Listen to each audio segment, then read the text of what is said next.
Ellie, I think it's important to mention that you're a Democrat. I know that probably doesn't matter to you as much, but for the people listening, because me and my mom get in trouble all the time. She's got common sense.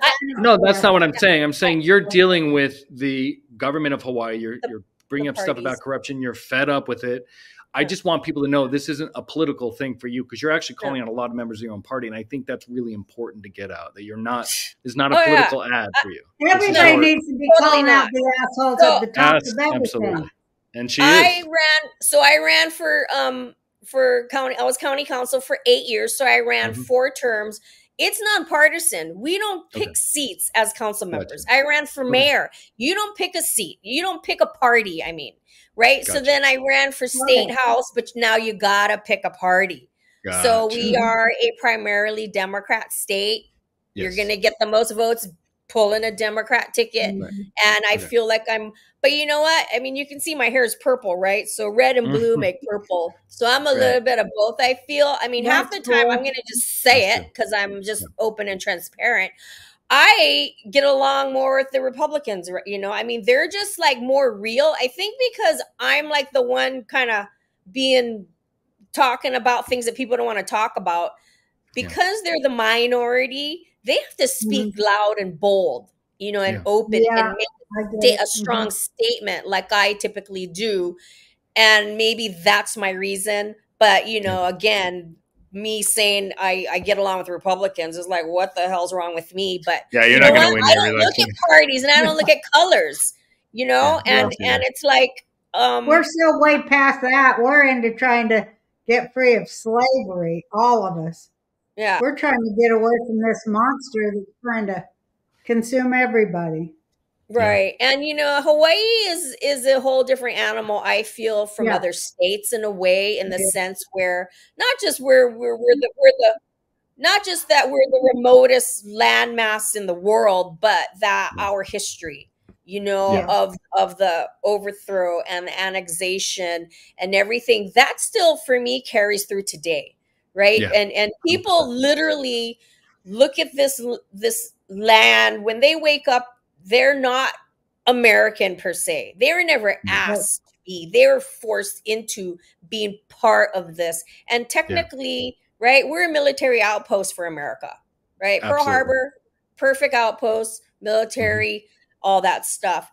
And I, you know, again, I'm strictly for the people. And you know, where was the military actually for the fire? They could have been here. I know, that's what I wondered.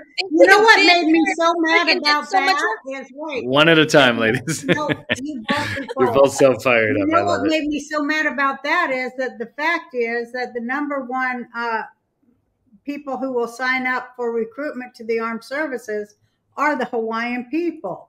You knew that, right? Well, most people who volunteer to go in the armed forces are the Hawaiians by percentage are far ahead of anybody. So why were they so failed by the U.S. military? Where was the U.S. military? They have military base over there on Oahu. I could not believe it. What it was. I feel like we aren't being told the truth. Like we weren't. Like over here on the Big Island, remember they had that fake, they said it was a nuclear bomb back when, you know, a few years back. Remember over Hawaii? Because everybody here on the Big Island, they got a text from the government saying we're under nuclear attack. And all my neighbors were kissing their children goodbye. And then they come on a half hour later and go, oh, that was a screw up. Ige pushed the wrong button. He sent the wrong text message or something. But, you know, so the weird hierarchy here is, and there's a bill going through the legislature right now. So when the county, Maui needed help. Maui had to ask National Guard. Maui had to ask the mayor, whoever had to ask the military, come over here, we need help. They couldn't just like call them and go, hey, we're here, you need some help, we'll come over. They have to be asked to come in, which is to me stupid.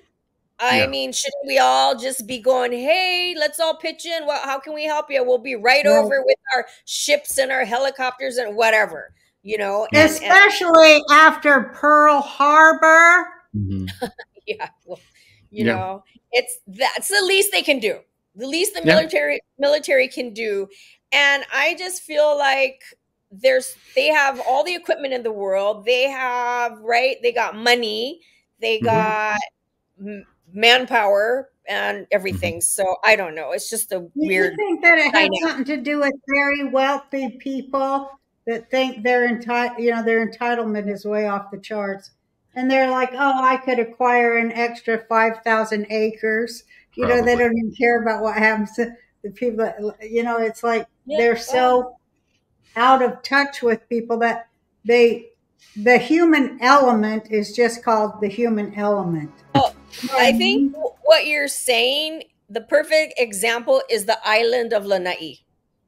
Larry Ellison, and I use the term lightly, owns 98% of an island, right? Yeah. And that island now is a playground for billionaires, not just millionaires anymore. It's beyond that. Yeah, they don't matter.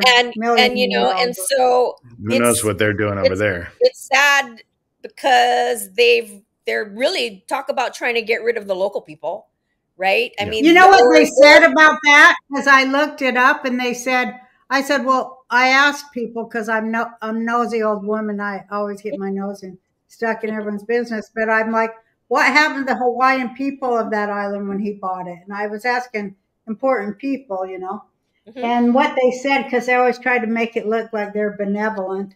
They said, Larry Ellison is allowing them to live on, their own island that he stole from. Well, and in a sense, they are all at his beck and call, right? Because those plantation homes they've lived in for generations up on Lanai City are his. The ones that people moved out of, he let go, dilapidate. So now it's unfit, and he can demolish them, and then he pops up a mansion on the property, right? So the little quaint plantation home is gone, but he purposely let it just turn to crap. Here's the story when I knew that he really wasn't in it to help the people. So there's Richard's Market. There's only a couple, grocery stores. So Richard's Market is run by Pulama Lanai. That's the company that is Ellison. And a family from Kauai, I believe, came over and opened up a little shop called the Poke Bowl, right? Poke bowls and fish and all this stuff. That's what they specialized in. And Richard's Market started selling poke bowls twice the size, half as cheap. So put the poor family who packed everything up to come to Lanai to start their business out of business. So that's when I knew the company is not in it to help the people.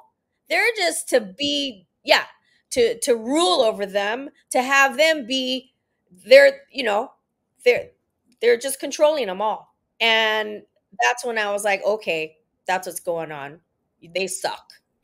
So it's sad. Did Oprah and the Rock's fundraising help, Lahaina? Because I saw them put out a nice Instagram. I guess when whatever millions dispersed to a few hundred per person or something, I don't know, 1,500. I don't know what it was. I didn't get it, but a couple of my friends did actually get some of the money, but that's short lived. I mean, $1,500, $1,200. How far is that going to get you? But and the 700, we heard 700 came from the Biden administration. I think that was from the president. Yeah. So whoopee. I mean, is that all you guys got?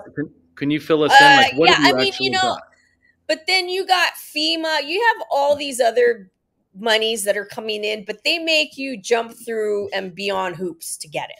Does any human being get any to money? The point where you're just going to give up and walk away already. Like you can't even, my tenant. So I have rentals, and thankfully they're still intact too. So my tenant finally 6 months later is getting FEMA rental assistance. But it got to the point where his application, and then it says, do you pay cable, water, all that stuff? He doesn't pay it. I pay it. So he just left the little blank. They returned and said, you got to check no. You have to write no. You're like, what? So it's just nitpicking BS. Gotcha. Because they don't want them to get money. It's ridiculous. Yeah. And so I don't know. Is the government of Hawaii, is it corrupt or is it just come on? Yeah. Well, I mean, I want her to answer. Yeah. But is it more corrupt than California? Supposedly I'm in it. I don't like it. Yeah. So here's pretty bad, right? And I've said it. Everyone's heard me say it. I'm not like I hide anything. Is that to me, it's not a democracy. It literally, I see it as a dictatorship. I'm sorry. Oh, you see